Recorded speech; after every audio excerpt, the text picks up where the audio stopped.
Si alguna vez caminaste por el centro de una ciudad antigua, esto te va a incomodar, porque hay detalles que no encajan, y cuando los ves, ya no los puedes desver.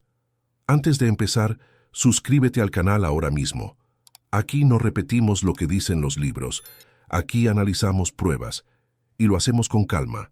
Dale a suscribirte, activa la campana, y escribe un comentario con tu país, España o México. Quiero saber desde dónde miras esto. Ahora escucha esto. La historia oficial dice que el mundo avanzó en línea recta, año tras año, rey tras rey, guerra tras guerra, revolución tras revolución, y que todo está bien registrado desde el siglo XVIII. Pero hay una contradicción. Hay partes de nuestras ciudades que parecen no pertenecer a esa línea. Y no hablo de leyendas, hablo de piedra, hablo de calles, hablo de niveles enterrados. Hay edificios que muestran ventanas donde debería haber pared. Hay puertas demasiado altas. Hay escalones demasiado grandes. Hay entradas que hoy están medio tapadas por el suelo. Eso no es una opinión, eso es un hecho visible. Y la pregunta es simple.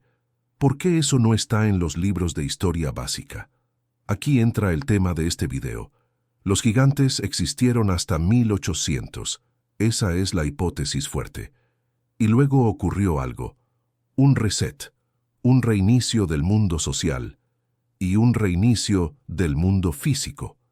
Reset significa una ruptura grande, significa un antes y un después. Significa que algo se perdió y que luego se reconstruyó, o se reetiquetó, o se escondió. No te pido que me creas, te pido que observes. Este canal trabaja con método, no trabaja con fe, no trabaja con fantasía. El método es claro. Primero, ver patrones, no casos aislados. Segundo, comparar lugares distintos, España y México, Europa y América. Tercero, mirar capas, capas de ciudad, capas de suelo, capas de remodelación. Cuarto, revisar relatos, relatos antiguos, crónicas, periódicos, inventarios. Quinto, preguntar quién ganó con el silencio y quién perdió con el olvido. Esto suena duro, pero es normal en la historia. En España, por ejemplo, hay una frase popular: lo que no está en el BOE no existe. El BOE es el boletín oficial del Estado. Es el papel que valida lo real. Pero la realidad no siempre espera al papel. En México hay otra idea muy clara. Si no está en el acta, no pasó. El acta es el registro oficial, pero el registro también puede fallar, o puede ser manipulado, o puede perderse. Eso no es conspiración, eso es burocracia. Ahora piensa en el siglo XIX. Fue el siglo de los censos, fue el siglo de los archivos, fue el siglo de la ingeniería moderna, fue el siglo de los mapas detallados. Entonces la lógica dice esto: si algo extraño existió y duró, debería estar documentado, pero la realidad que vemos en muchas ciudades dice lo contrario. Vemos señales de algo anterior, y vemos que fue cubierto, y luego normalizado, y luego explicado con frases rápidas. Era un sótano, era una reforma, fue una inundación, fue el paso del tiempo. A veces esas frases son verdad, pero a veces son excusas, porque hay un detalle clave.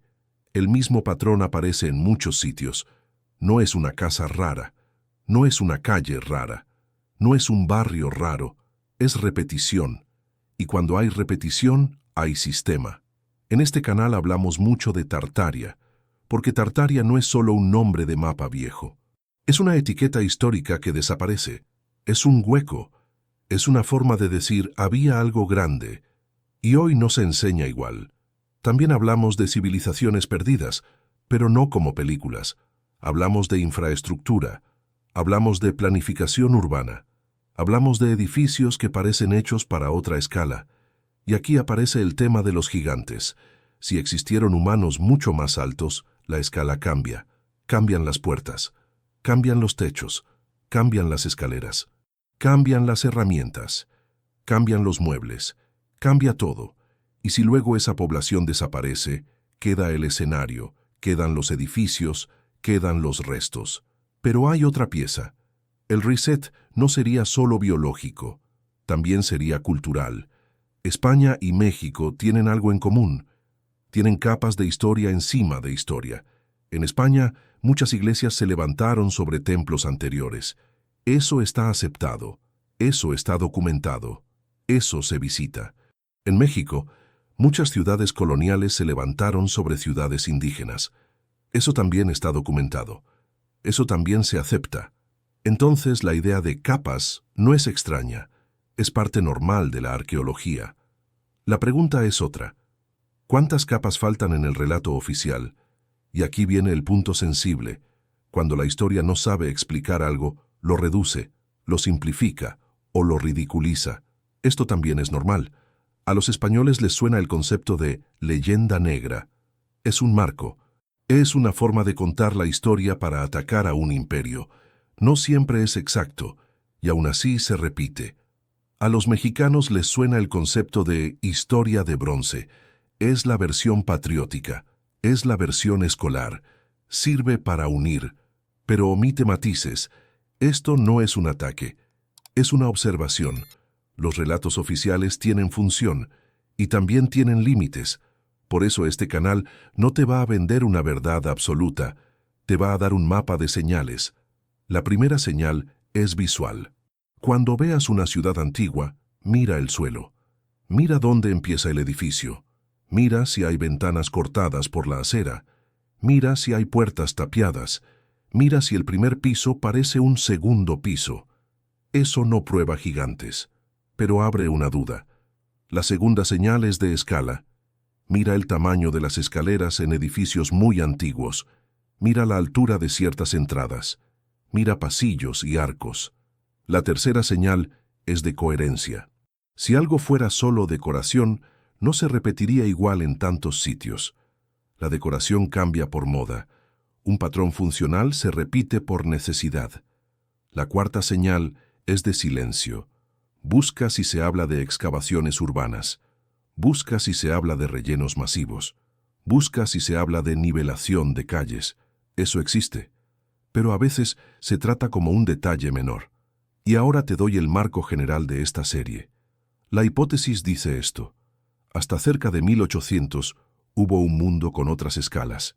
En ese mundo pudieron existir gigantes, o una élite humana de gran tamaño, o una variación biológica real. Luego ocurrió un evento grande, un evento ambiental, un evento social, o varios eventos encadenados. Después vino la reconstrucción, y vino la estandarización, y vino el nuevo relato. No te estoy diciendo que sea fácil de probar, te estoy diciendo que hay demasiadas piezas sueltas, y que juntas forman una figura, y esa figura no encaja con la versión escolar simple. Ahora piensa en esto. Si el reset existió, la prueba no estaría en un libro raro.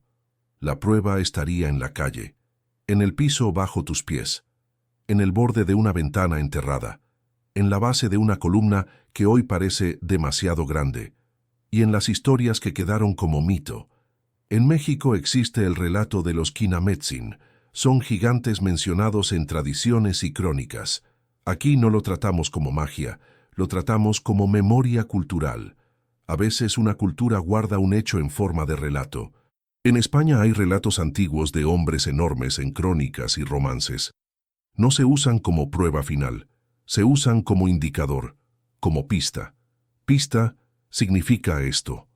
Algo llamó la atención de la gente, algo quedó registrado, y luego se volvió raro hablarlo. Hoy vamos a empezar por el inicio correcto, no por el final. Hoy vamos a empezar por el suelo, por la arquitectura, por lo que se puede medir, por lo que se puede fotografiar, y luego vamos a pasar a las capas, y luego a los relatos, y luego al porqué del silencio. Si tú esperabas que yo te mostrara un esqueleto gigante en el minuto 1, este no es ese video.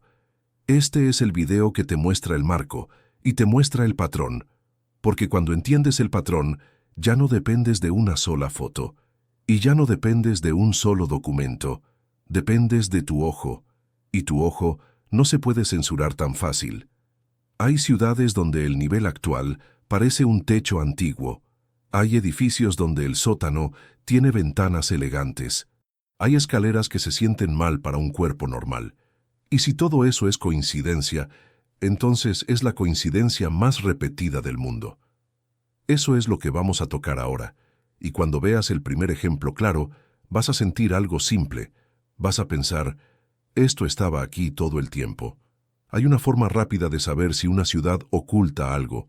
No necesitas archivos secretos, no necesitas un experto, solo necesitas mirar el nivel de la calle, y necesitas hacer una pregunta simple.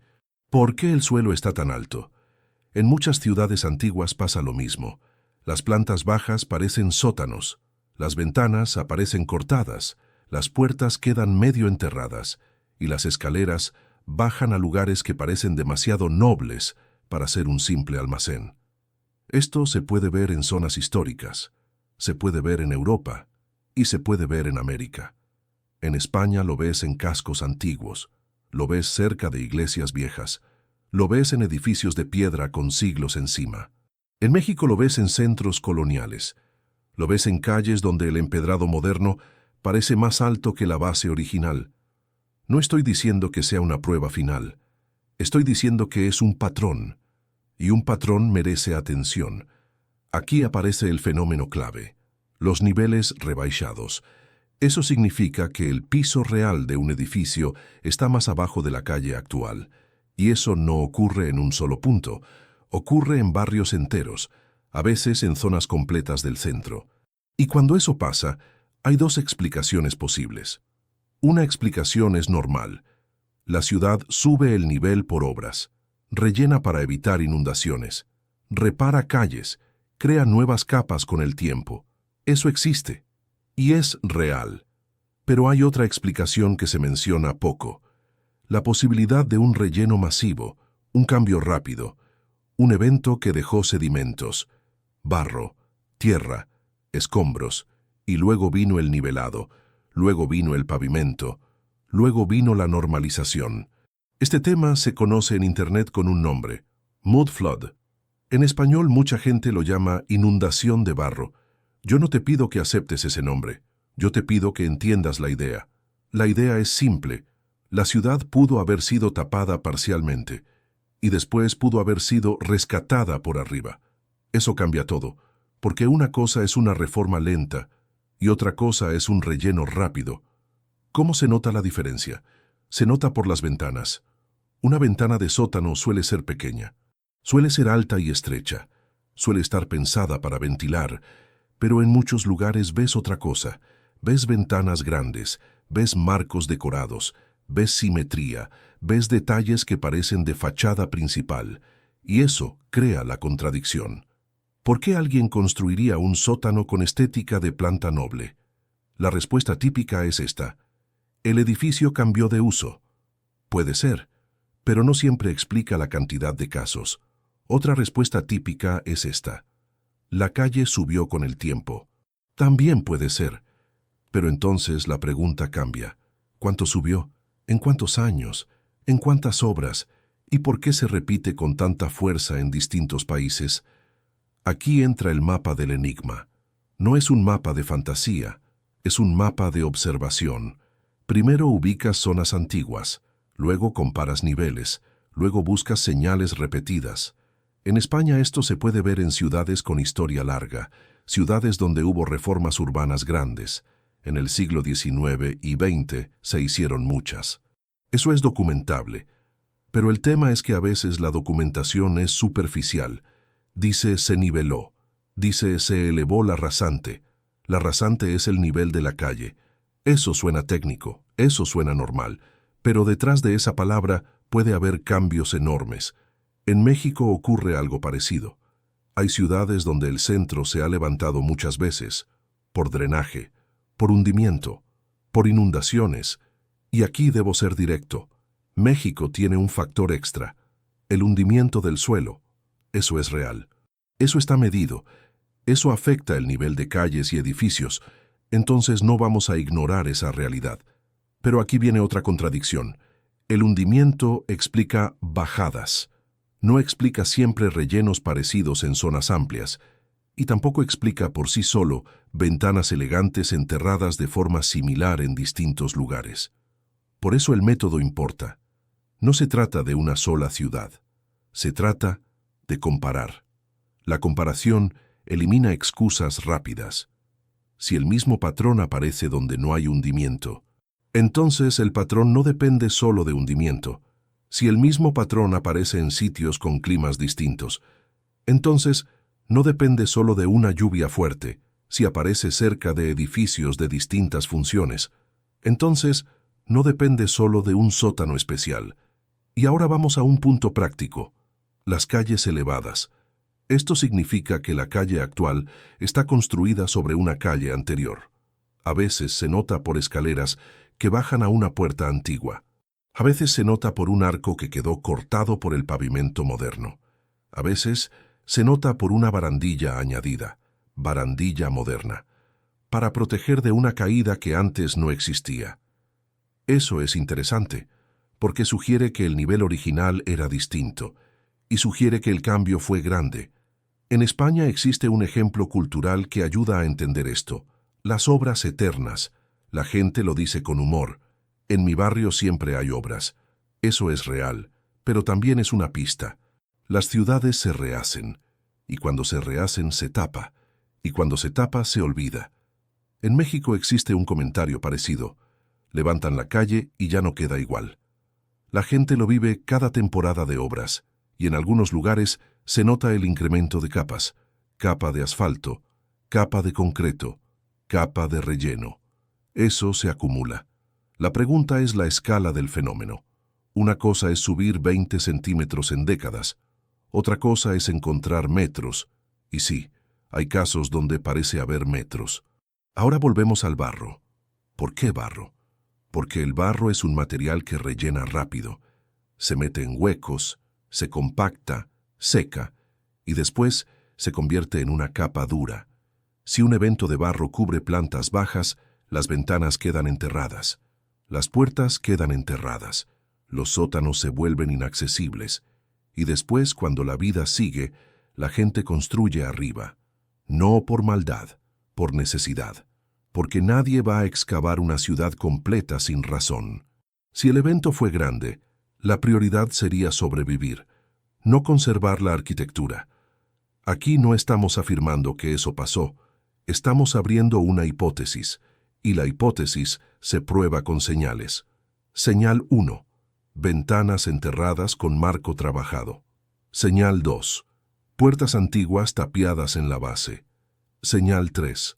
Escaleras que no llevan a un sótano oscuro, llevan a un espacio con altura buena, con paredes bien hechas, con arcos.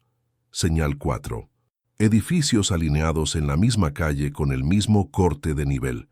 Si fuera una decisión individual, variaría más, pero cuando está alineado, sugiere un cambio común.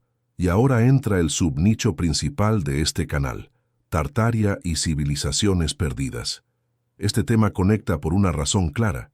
Si existió una civilización con infraestructura diferente, las ciudades serían distintas, tendrían redes, tendrían planificación, tendrían edificios repetidos, tendrían estilos comunes a distancia.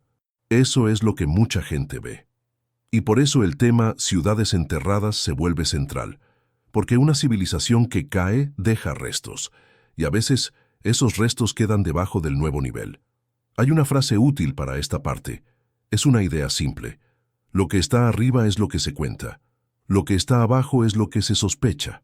No es poesía, es una regla de trabajo. Lo que está arriba es visible y aceptado. Lo que está abajo requiere excavación, y casi nadie excava por curiosidad. Se excava por obra, por drenaje, por cimentación, por accidentes, y ahí aparecen cosas. A veces aparecen escaleras antiguas, a veces aparecen pisos antiguos, a veces aparecen entradas, y luego se vuelven a tapar, porque la obra debe seguir. Esto no es teoría, esto es cómo funcionan las ciudades. Ahora te doy un ejercicio directo. Funciona en España, funciona en México. Busca una calle antigua, mira la base de los edificios. No mires los balcones, mira el suelo. Mira si el primer nivel está cortado. Mira si hay respiraderos alineados. Mira si hay rejas pequeñas que parecen ventilar un espacio enterrado. Luego camina a la siguiente manzana y repite. Si lo ves una vez, puede ser casual. Si lo ves 10 veces, ya no es casual. Y si lo ves en otra ciudad, ya es un patrón regional. Y si lo ves en otro país, ya es un patrón cultural. Eso es lo que estamos construyendo aquí. Un mapa de repeticiones. Porque un buen investigador no corre detrás de una sola foto. Un buen investigador identifica un mecanismo. Y ahora viene la parte que incomoda más. Si aceptamos que hay capas ocultas, también aceptamos esto. Alguien decidió qué capa se vuelve la oficial. Alguien decidió que lo de abajo no merece explicación pública. A veces fue por economía, a veces fue por vergüenza, a veces fue por control, a veces fue por simple pereza burocrática. Pero el resultado es el mismo. La ciudad queda con cicatrices, y esas cicatrices se ven. Lo que falta ahora es entrar a la siguiente pregunta. Si tantas ciudades parecen enterradas, ¿qué tipo de arquitectura estaba pensada para ese nivel antiguo? Y cuando empieces a mirar puertas, arcos y escaleras con esa pregunta en la cabeza, vas a notar algo más. Vas a notar que muchas estructuras no solo están enterradas, también parecen estar hechas para otra escala. Ahora vamos a mirar la escala, no la belleza, no la emoción. La escala, porque la escala se puede medir, y la escala se repite. Cuando una ciudad te parece enterrada, el siguiente paso es lógico. Miras lo que quedó arriba, miras lo que quedó abajo, y comparas. Ahí aparece una pregunta incómoda. ¿Por qué tantas entradas antiguas son tan altas? ¿Por qué tantas escaleras antiguas son tan empinadas y tan amplias? ¿Por qué tantos pasillos y arcos parecen sobredimensionados para un cuerpo humano normal? La explicación rápida es estilo. La explicación rápida es arquitectura monumental. La explicación rápida es querían impresionar. Eso puede ser cierto en algunos casos, pero no explica el patrón completo. Porque el patrón no está solo en palacios, también aparece en edificios civiles, aparece en iglesias de barrio, aparece en puertas laterales, aparece en accesos secundarios, y eso es raro. Aquí vamos a organizar señales, señales visuales repetidas. No vamos a hablar de una foto aislada, vamos a hablar de un catálogo. Primera señal, puertas demasiado altas, puertas con dinteles muy arriba, puertas con marcos pesados, puertas que parecen diseñadas para un flujo grande, no solo para una familia. En España esto se nota en cascos antiguos, en entradas de edificios de piedra, en portales donde el hueco parece de otro tamaño. La gente suele decir, es un portal señorial. Señorial significa de señor, o sea, de clase alta. Pero la clase alta también tenía cuerpos humanos normales. Entonces la pregunta sigue. ¿Por qué el hueco es tan grande en tantos sitios? En México pasa algo similar en centros históricos, en edificios de gobierno antiguos, en casonas coloniales. En algunos portales, la altura y el ancho parecen excesivos para el uso cotidiano. Y muchas de esas puertas, además, hoy están recortadas. Se ve una puerta moderna dentro de una puerta más antigua. Eso es un dato fuerte, porque muestra adaptación. Muestra que el hueco original era mayor y que alguien decidió reducirlo. Segunda señal. Escaleras con proporciones raras, peldaños muy altos o peldaños muy profundos, escaleras anchas donde no haría falta, escaleras que se sienten grandes incluso cuando están dentro de edificios comunes. Esto se observa en iglesias y se observa en edificios civiles antiguos. La explicación oficial suele ser ceremonial. Puede ser, pero aquí viene la comparación.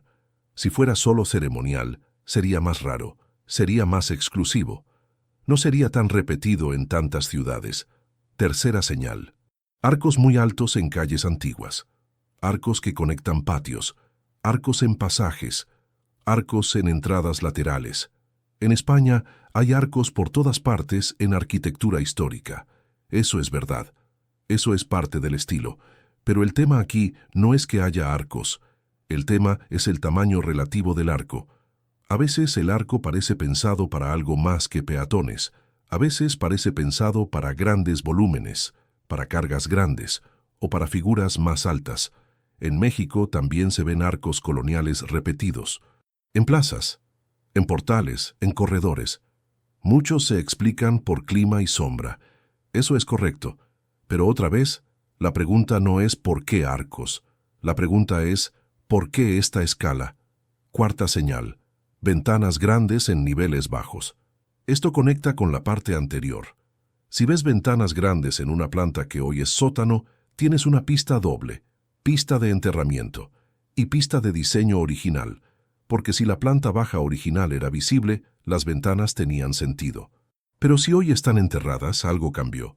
Y si esas ventanas además son grandes, el cambio parece mayor. Quinta señal. Proporciones internas, alturas de techo, puertas interiores, pasillos. Hay edificios antiguos donde el techo está muy alto. Eso no es extraño en lugares religiosos. Pero el detalle es cuando eso aparece en espacios secundarios, en corredores, en salas que no son el altar, en dependencias de servicio, en zonas que hoy se consideran baja importancia. Y aún así, la escala es grande. Ahora vamos a los dos caminos explicativos. Camino 1. Fue estilo. Camino 2. Fue necesidad por cuerpos o usos diferentes. El camino del estilo dice esto. Los arquitectos querían imponer, querían mostrar poder, querían que el edificio se sintiera grande. Eso es real en muchos momentos históricos.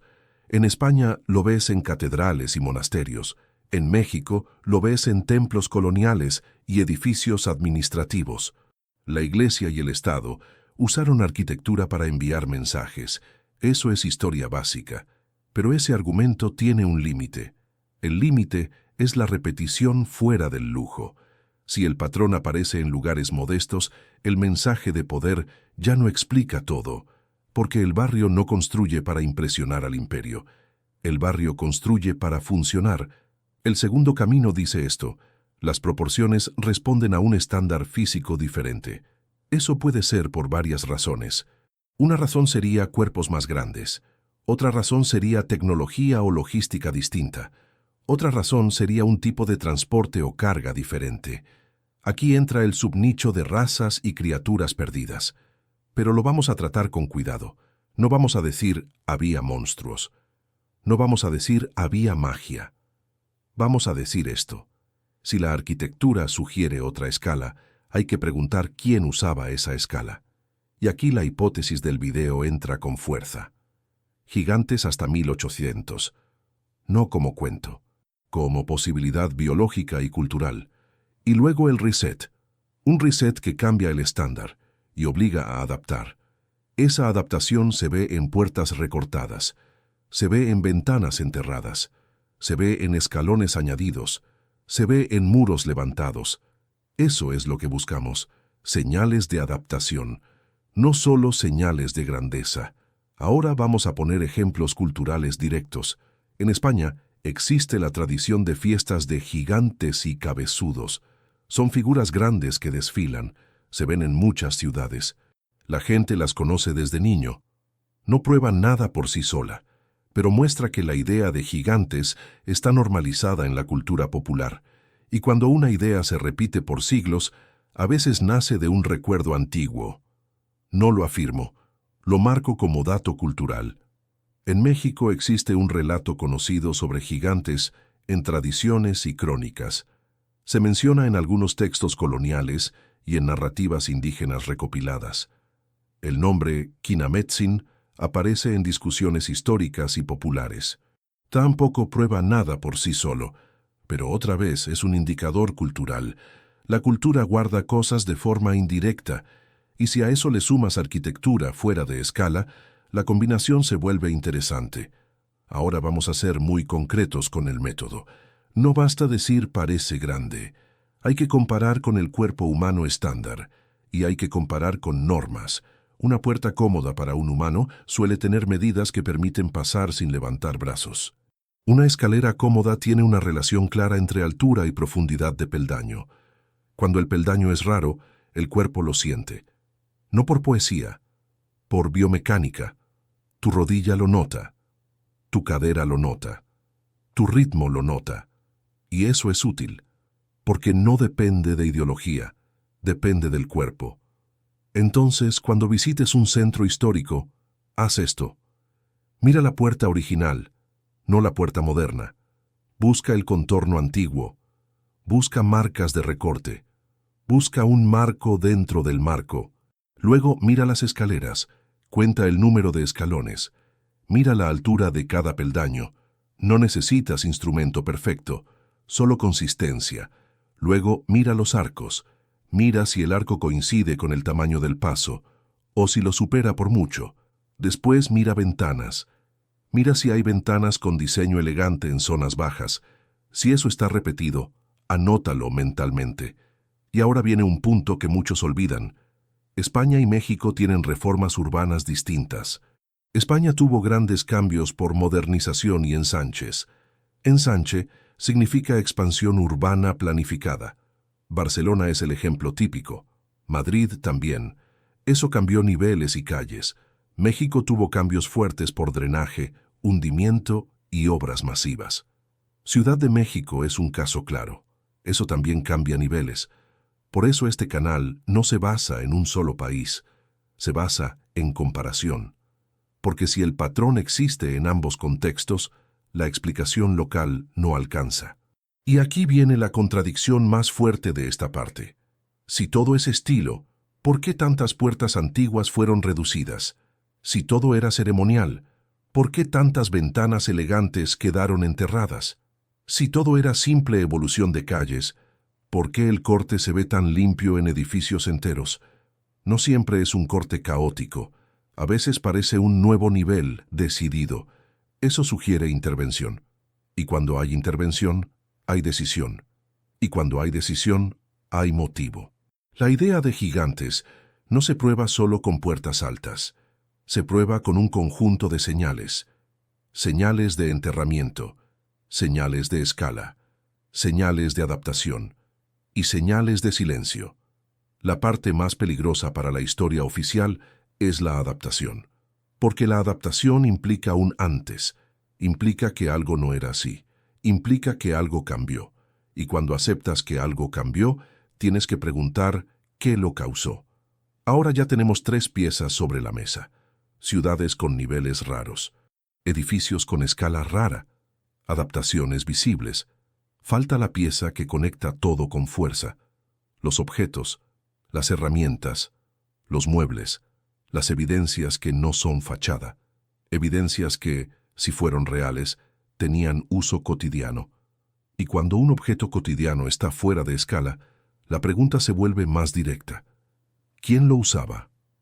Ahora vamos a tocar el punto que más molesta a la historia oficial, la tecnología, porque la historia oficial acepta reyes, guerras y fechas.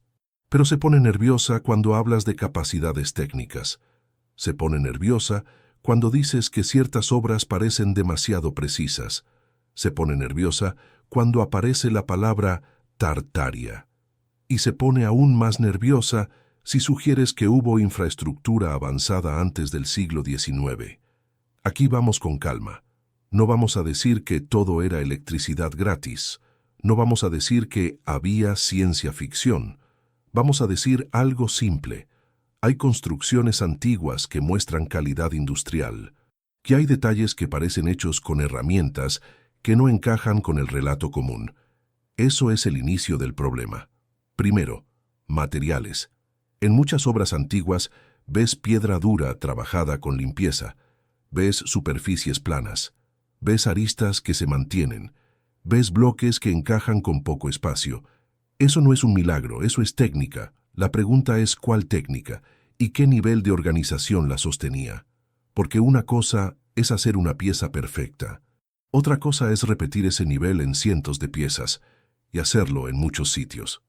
Segundo, cortes de piedra. Hay cortes rectos en piedra que parecen de máquina. Hay curvas exactas, hay perforaciones alineadas, hay patrones de marcas repetidas. No siempre, pero cuando aparecen no puedes ignorarlo. La explicación oficial suele ser mano de obra. Muchos hombres, mucho tiempo. Eso existe. Pero el problema es la regularidad.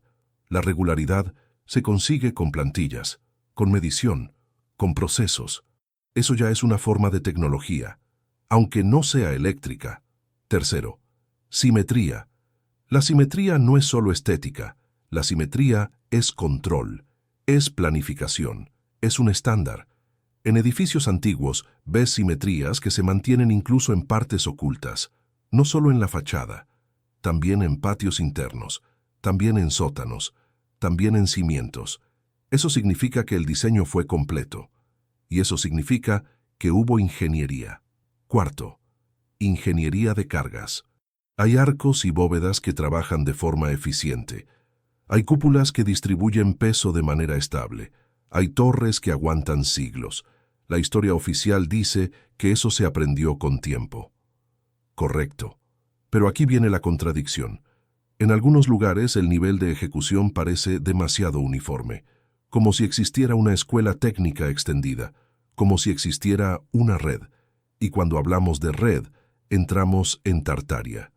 Tartaria no es una palabra mágica. Es un término histórico que aparece en mapas antiguos. Cubría regiones enormes, con muchos pueblos distintos. El punto del nicho Tartaria es este.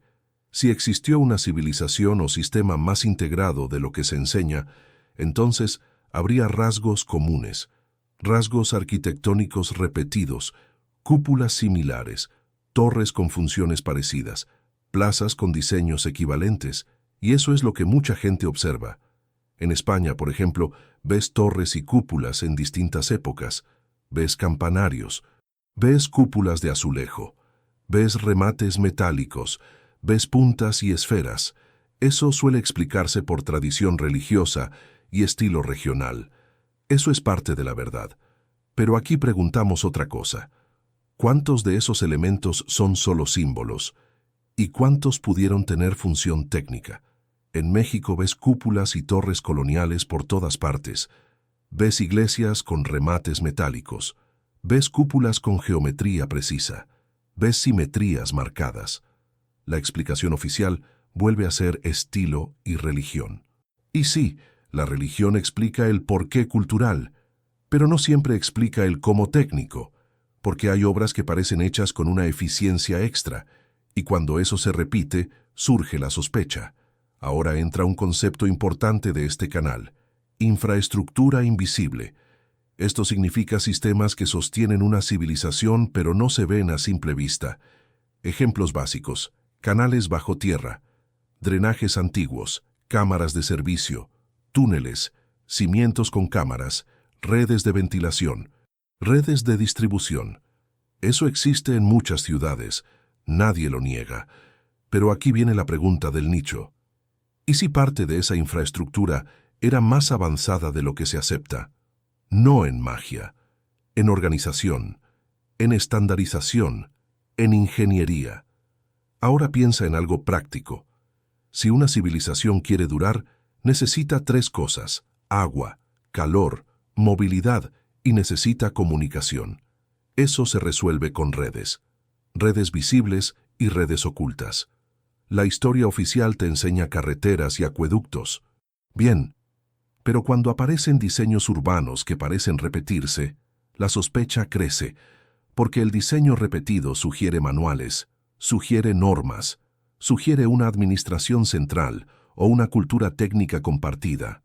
En España, por ejemplo, existe una idea clara en arquitectura tradicional: la traza. La traza es el diseño urbano planificado.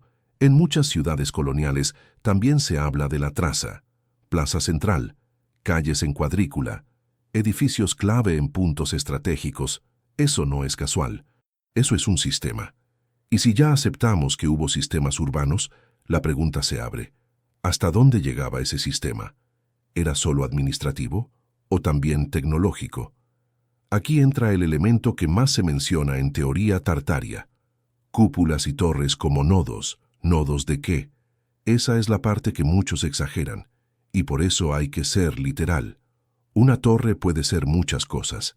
Puede ser campanario, puede ser observación, puede ser señalización, puede ser prestigio, puede ser ventilación, puede ser soporte de pararrayos, puede ser punto de medición, puede ser un lugar para banderas, puede ser control de incendios.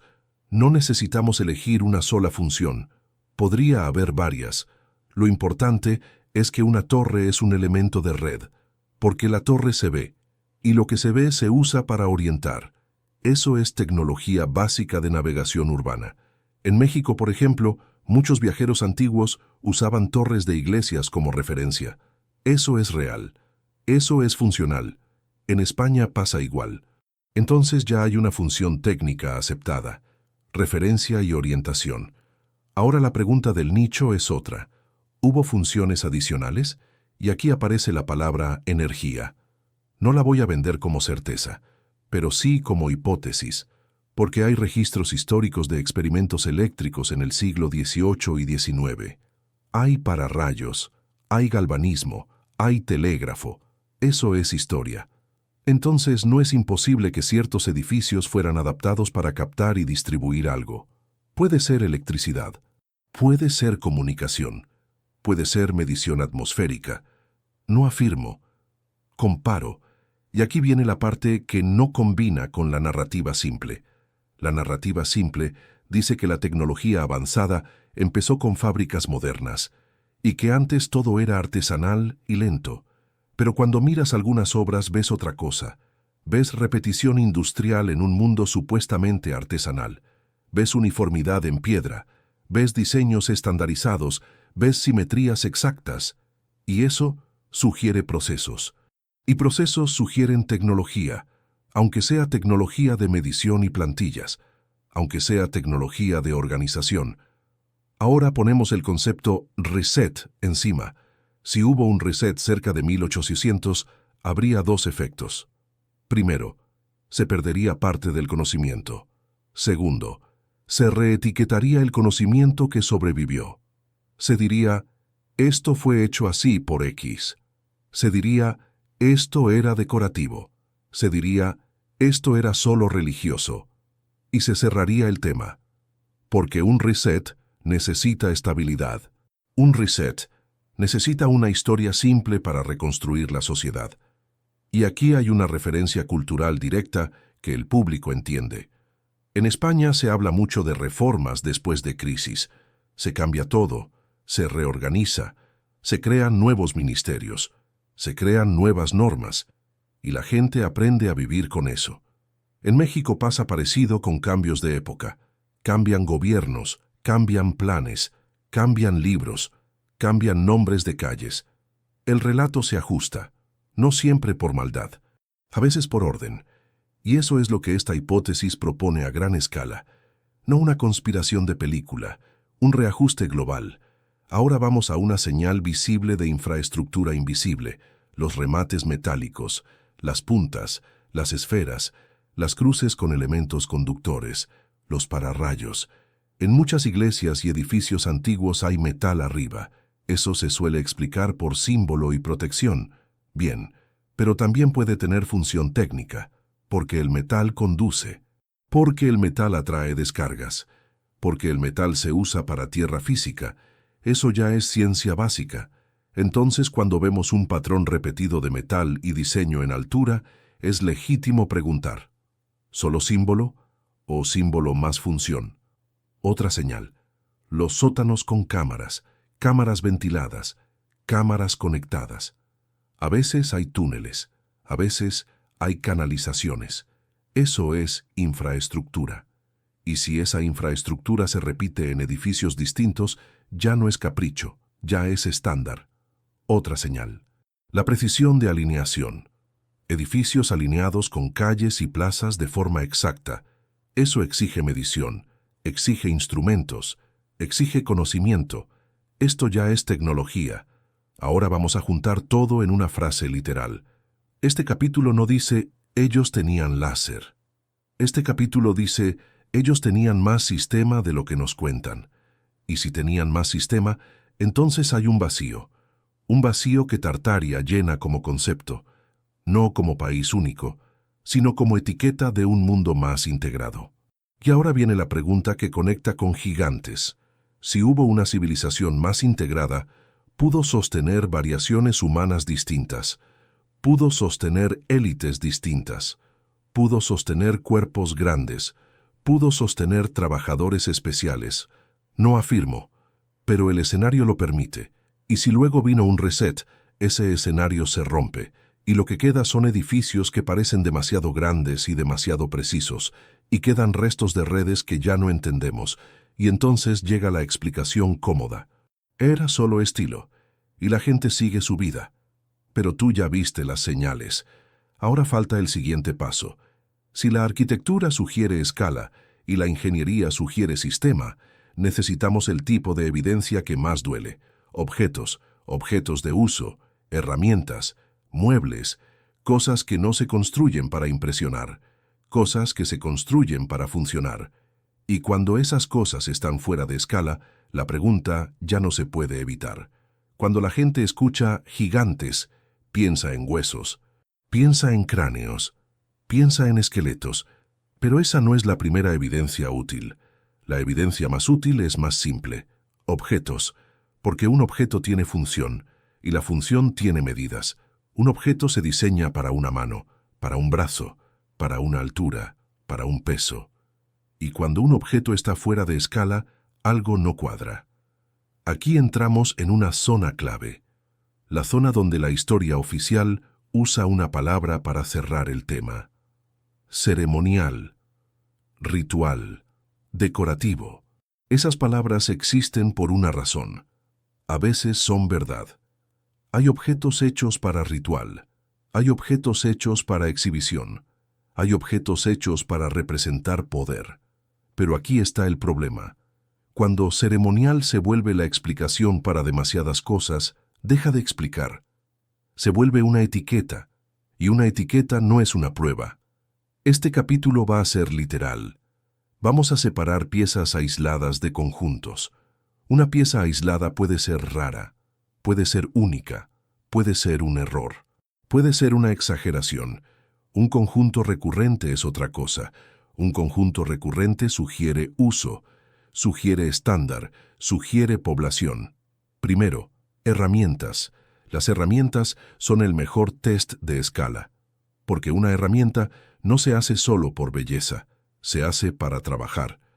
Un martillo debe encajar en la mano, un hacha debe equilibrarse con el brazo, un cincel debe controlarse con precisión, una sierra debe manejarse. Si aparece una herramienta gigantesca, hay tres opciones. O era para una máquina, o era para muchos hombres a la vez, o era para una persona más grande. Eso no es fantasía, eso es ergonomía. En museos y colecciones a veces encuentras herramientas grandes. Algunas sí son para trabajo pesado, algunas sí son para dos personas. Eso existe. Pero el detalle importante es la proporción. Herramienta grande no siempre significa gigante, pero herramienta grande repetida en muchos lugares sí es sospechosa, porque te obliga a preguntar por qué era común. Segundo, armas. Las armas también son una prueba práctica. Una espada tiene peso. Un arma de asta tiene longitud. Un escudo tiene tamaño. Se puede usar una espada ceremonial. Se puede hacer enorme para impresionar. Eso es real. En España, por ejemplo, hay tradición de espadas simbólicas y ceremoniales en historia y museos. En México hay exhibiciones de armas coloniales y militares con función y con símbolo. Eso es parte del patrimonio. Pero aquí el punto no es una espada grande. El punto es el patrón de armas fuera de escala. Armas que parecen diseñadas para ser usadas, no solo mostradas. Armas con desgaste, armas con reparaciones, armas con equilibrio. Eso es distinto, porque el equilibrio es técnico. Una pieza solo decorativa no necesita equilibrio real. Tercero, mobiliario. Sillas, mesas, camas, barandales, bancos. El mobiliario es interesante porque vive dentro de edificios. Si el edificio es grande pero el mobiliario es normal, la escala se rompe. Si el edificio es grande y el mobiliario también sugiere otra escala, el patrón se refuerza.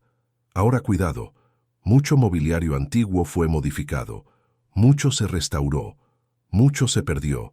Entonces no es prueba final, pero sí es señal. Y hay un detalle más. En muchos museos el mobiliario se presenta como de nobleza. Eso es normal, pero nobleza no significa gigante, significa riqueza. Entonces, cuando el mobiliario parece exagerado incluso para nobleza, la pregunta aparece. Cuarto, libros y archivos físicos. Un libro no se imprime por capricho. Un libro tiene tamaño por manejo. Hay libros grandes para coro, eso se sabe. Libros para cantar en grupo. Libros que deben leerse desde lejos. Eso existe en España. Existe en iglesias y monasterios. En México también se conocen libros litúrgicos y archivos grandes. Entonces, no vamos a fingir sorpresa. Pero aquí entra el patrón. Cuando hay objetos grandes que no son de coro, cuando hay registros de volúmenes gigantes en colecciones, cuando aparecen menciones de páginas demasiado grandes para uso común, y cuando eso aparece junto con puertas altas y escaleras grandes, la combinación se vuelve sospechosa.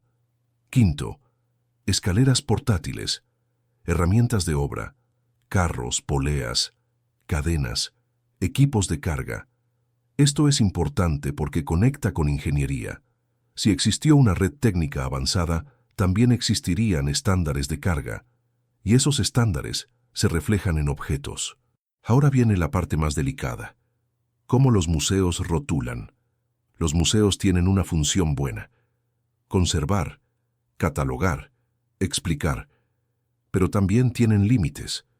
Un museo necesita clasificaciones, necesita vitrinas, necesita etiquetas, y muchas veces la etiqueta más segura es ceremonial, porque ceremonial evita preguntas, evita la pregunta de uso, evita la pregunta de escala, evita la pregunta de quién.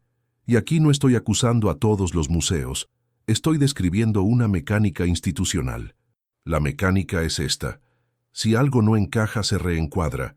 Se dice es simbólico, se dice es único, se dice no hay contexto, y el público sigue caminando. Ahora te doy un ejemplo cultural directo para que se entienda. En España existe la expresión "eso queda para la vitrina".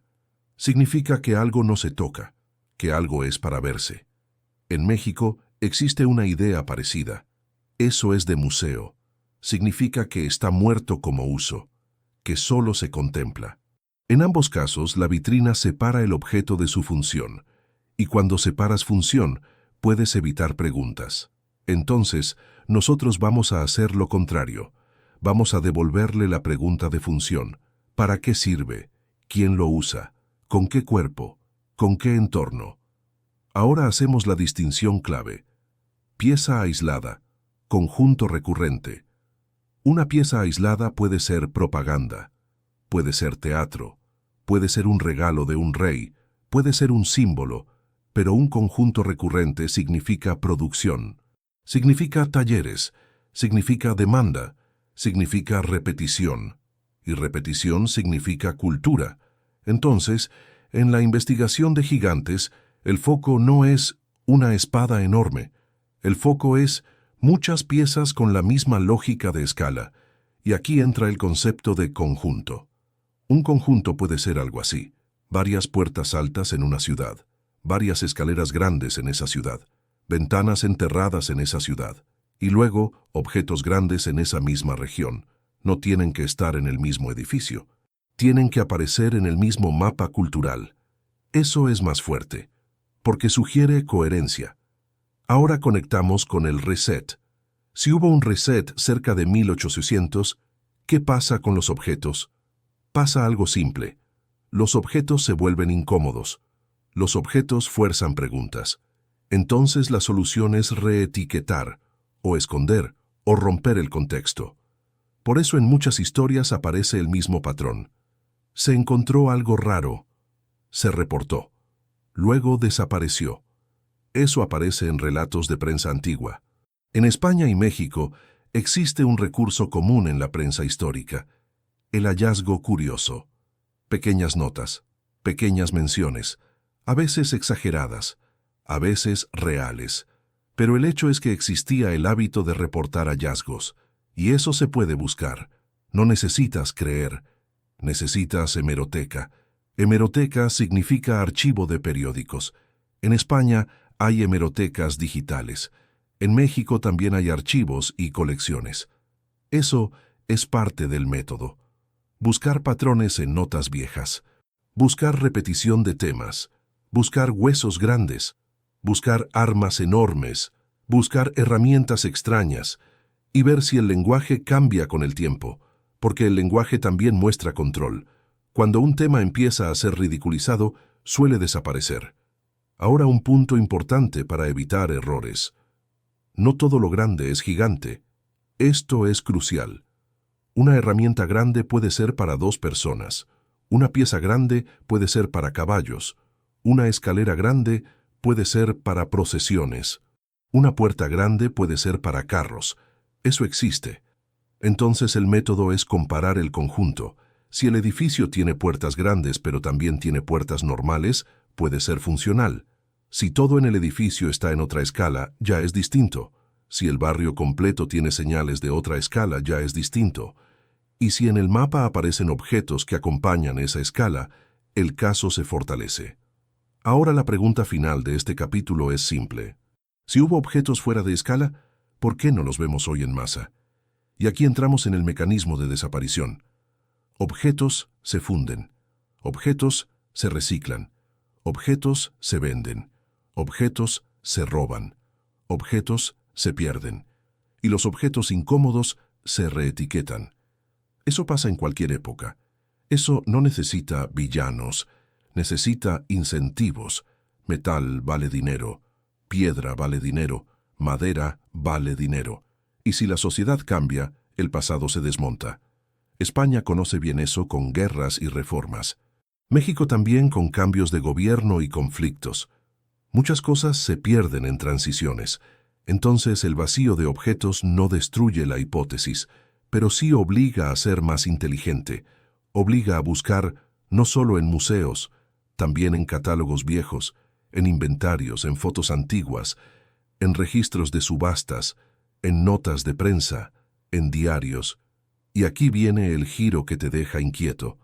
La evidencia más fuerte no es una espada enorme. La evidencia más fuerte es cuando ves la misma lógica de escala en 3 niveles. En la ciudad, en el edificio y en el objeto. Cuando esos 3 coinciden, la explicación ceremonial se rompe. Y entonces aparece otra palabra: estandarización. Esa palabra es el puente hacia lo que viene. Porque si hubo estandarización antes, hubo un sistema, y si luego hubo otra estandarización después, hubo un reemplazo. Y un reemplazo siempre deja rastros. Rastros en leyes, rastros en medidas, rastros en unidades, rastros en educación. Y cuando entras en el mundo de las medidas, entras en el mundo donde los gigantes dejan una sombra rara. Porque la medida no es solo un número, la medida es un acuerdo social. Y si alguien cambió el acuerdo, cambió la realidad cotidiana. Y eso se siente en cosas muy pequeñas, en escalones, en puertas, en herramientas, en la altura de una mesa, en el tamaño de una cama. Y hay un momento en la historia donde ese acuerdo se volvió más rígido, más oficial, más uniforme. Un momento donde todo empezó a tener la misma regla. Y cuando eso pasa, el mundo antiguo empieza a verse como un error. Pero quizá no era un error. Quizá era otra etapa. Antes de hablar de pruebas duras, hay que hablar de memoria. Porque la memoria humana no funciona como un libro, funciona como un filtro que mezcla hechos con interpretación, y un filtro que protege lo que una cultura considera importante. Por eso, cuando un tema aparece en muchas culturas, merece atención, no como verdad automática, sino como señal. Y los gigantes son una de esas señales. Aparecen en España, aparecen en México, aparecen en Mesoamérica, aparecen en crónicas, aparecen en relatos orales, aparecen en fiestas, aparecen en nombres, aparecen en la forma en que se explica un mundo antiguo. Aquí hay una regla importante. No vamos a ridiculizar. No vamos a decir eran cuentos tontos. Y no vamos a usar el tema para insultar a nadie. Vamos a tratarlo como se trata un documento, como una fuente. Una fuente puede ser simbólica. Una fuente puede ser literal, una fuente puede ser mezcla, pero sigue siendo una fuente. Primero vamos con España. España tiene tradiciones visibles y conocidas. Los gigantes y cabezudos. Son figuras grandes que desfilan en fiestas populares. Se ven en Aragón, Cataluña, Navarra, País Vasco y otras regiones. No es una cosa de un solo pueblo. Es un fenómeno extendido. Esto no prueba que existieran gigantes reales, pero sí prueba algo. Prueba que la idea de gigantes es aceptada como parte del imaginario colectivo, y cuando una idea dura siglos, no suele ser un invento moderno de Internet. Suele venir de capas antiguas. También hay crónicas. En la historia española hay textos medievales y modernos que mencionan hombres enormes. A veces en contextos de tierras lejanas. A veces como parte de relatos de exploración. A veces como advertencia. A veces como símbolo de lo otro. Aquí la pregunta es simple. ¿Por qué esa imagen se repite tanto? Si fuera solo fantasía individual, variaría más. Pero se repite, y además se mezcla con geografía real, con islas reales, con rutas reales. Eso es interesante. Ahora vamos al punto delicado. En España, muchas veces gigante también se usa como metáfora. Gigante como enemigo grande, gigante como problema enorme, gigante como fuerza superior. Eso existe, y lo aceptamos.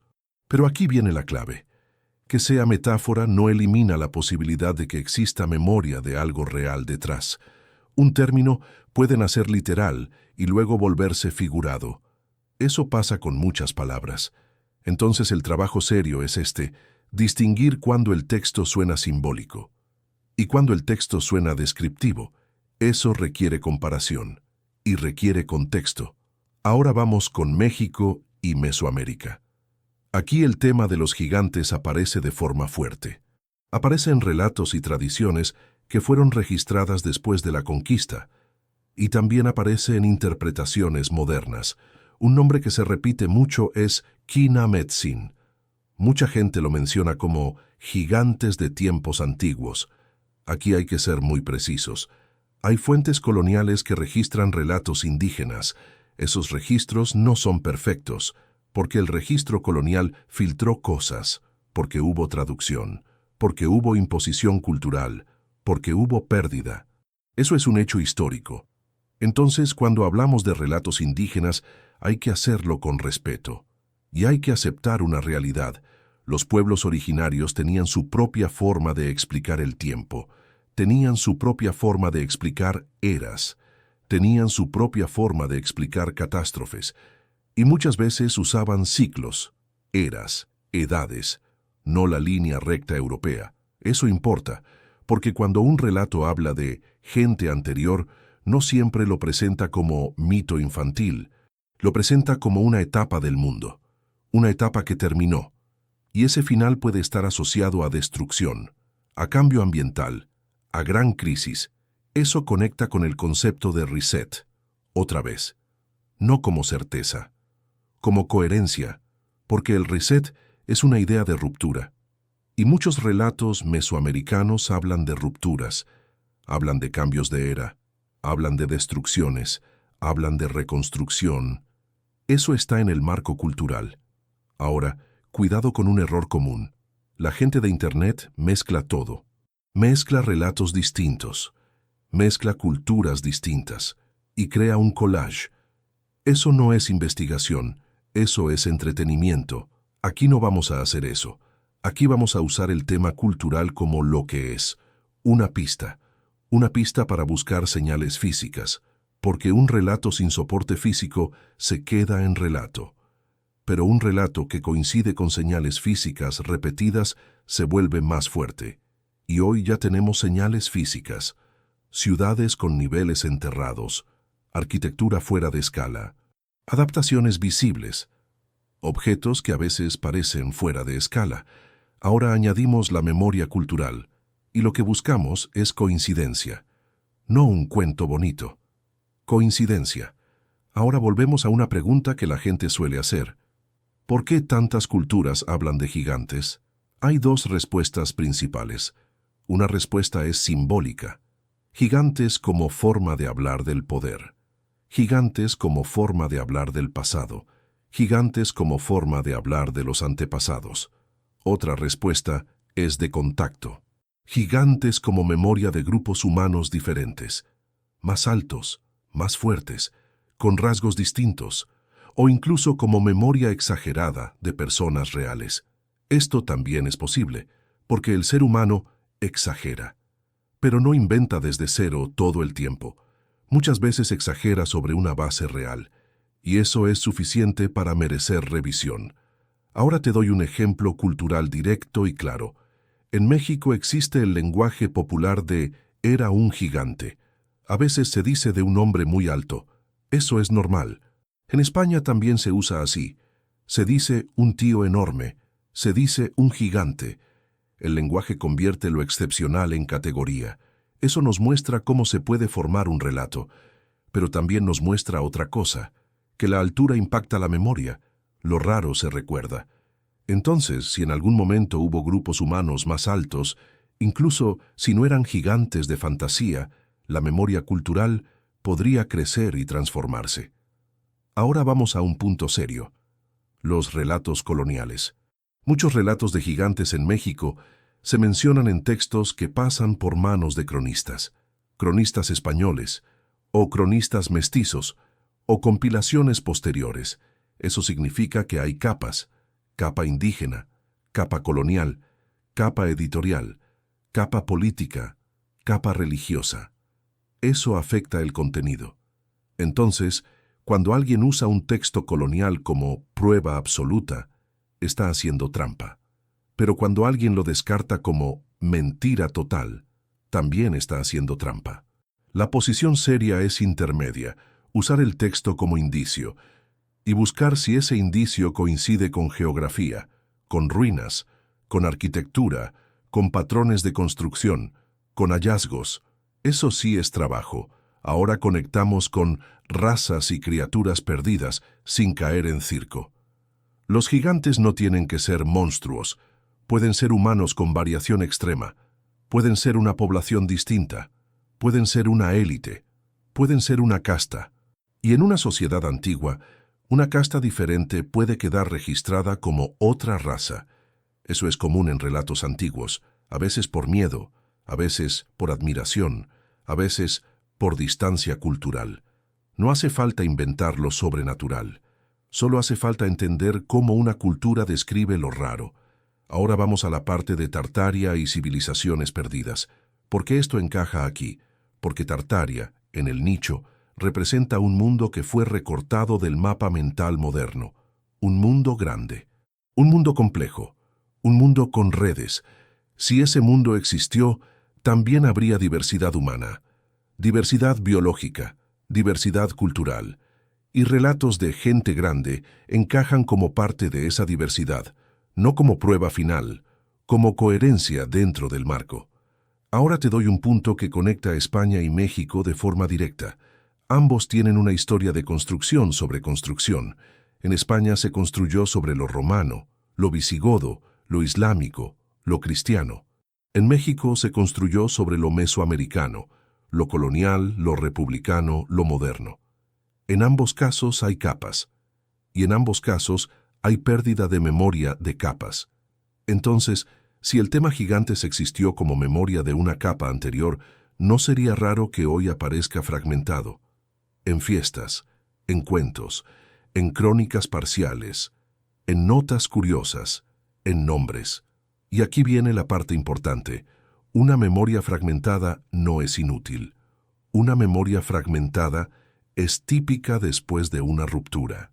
Y el reset es exactamente eso: una ruptura. Una ruptura que corta continuidad. Una ruptura que obliga a reexplicar. Una ruptura que convierte hechos en mitos. Y aquí aparece una frase que el público entiende. En México se dice: se perdió la historia. A veces por incendios, a veces por saqueos, a veces por abandono. En España también hay un concepto parecido: se perdieron los papeles. La frase existe y los papeles se pierden, pero la piedra no se pierde tan fácil. Entonces el método correcto es este: usar la memoria cultural como brújula y usar la evidencia física como filtro. Si la brújula apunta a gigantes y el filtro físico muestra escala rara, el caso crece. Si la brújula apunta pero el filtro no confirma, el caso baja. Así se investiga. Ahora te dejo con una pregunta incómoda que abre la siguiente parte. Si los relatos sobreviven como mito y la arquitectura sobrevive como señal, ¿qué pasó con el registro oficial del siglo XIX? Porque el siglo XIX no es la Edad Media, es la era del papel, es la era de los censos, es la era de las medidas, es la era de la estandarización. Y si aún así el tema queda como mito, entonces hay un mecanismo que transformó lo raro en ridículo y transformó lo incómodo en silencio. Y ese mecanismo tiene nombre: modernización. El siglo XIX es el punto crítico de esta historia. Es el siglo que debería aclararlo todo. Es el siglo del papel. Es el siglo del registro. Es el siglo de la estadística. Es el siglo de la ingeniería moderna. Por eso, si algo desaparece ahí, no es un accidente pequeño. Es un proceso. Y ese proceso deja marcas. Primero, mira lo que pasa en las ciudades. El siglo XIX trae reformas urbanas masivas, trae ensanches, trae derribos, trae nivelaciones, trae alcantarillado, trae drenajes nuevos, trae calles más anchas, trae iluminación pública, trae nuevas redes. Eso es historia real. En España tienes un ejemplo claro: el ensanche. Se habla de Barcelona como modelo, se habla de Madrid y sus reformas, se habla de abrir avenidas, se habla de higiene, se habla de orden. Esa palabra importa: orden, porque ordenar una ciudad también significa borrar irregularidades, significa tapar, significa uniformar. En México hay un ejemplo igual de fuerte: la modernización de centros históricos, los cambios de drenaje, las obras para controlar inundaciones, los proyectos de progreso y también, en algunas zonas, el problema del hundimiento.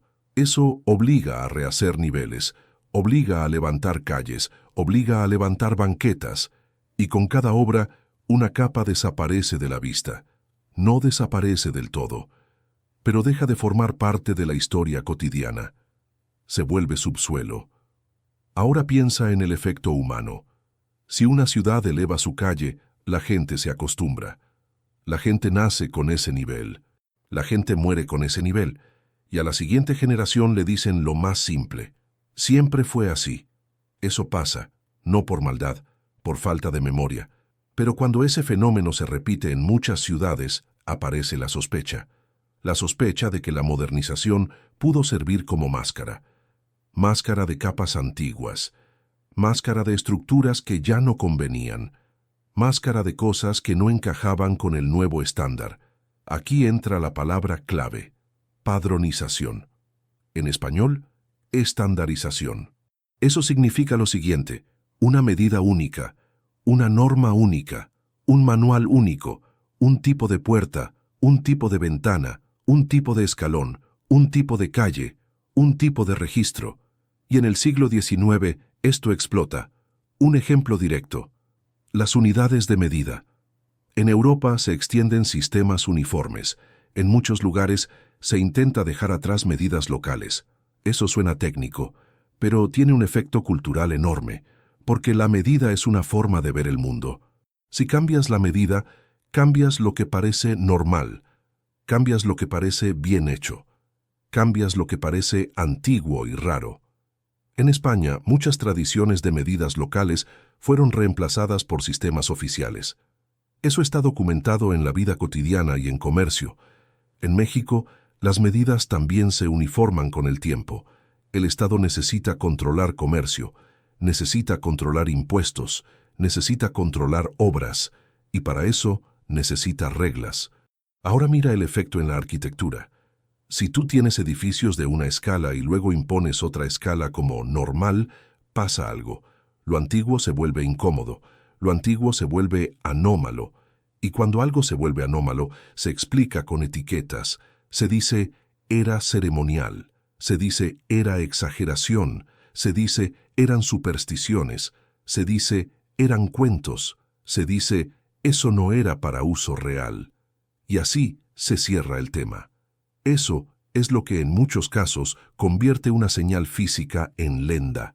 En España la palabra leyenda tiene peso. Hay rutas de leyendas en casi todas las ciudades. Eso es turismo, eso es cultura. No es malo, pero también es un modo de separar lo real de lo que no se discute. Cuando algo entra en la caja leyenda, deja de ser investigado por la mayoría. En México también pasa. Se dice, eso es mito. Se dice, eso es cuento. Se dice, eso lo inventaron. Y otra vez, no es un insulto, es un mecanismo social. Las sociedades necesitan estabilidad. Y el siglo XIX fue un siglo obsesionado con estabilidad y con control. Ahora vamos al punto más importante de este capítulo. Reconstrucción. El siglo XIX reconstruye. Reconstruye después de guerras. Reconstruye después de incendios. Reconstruye después de crisis. Reconstruye después de cambios políticos. España tuvo crisis.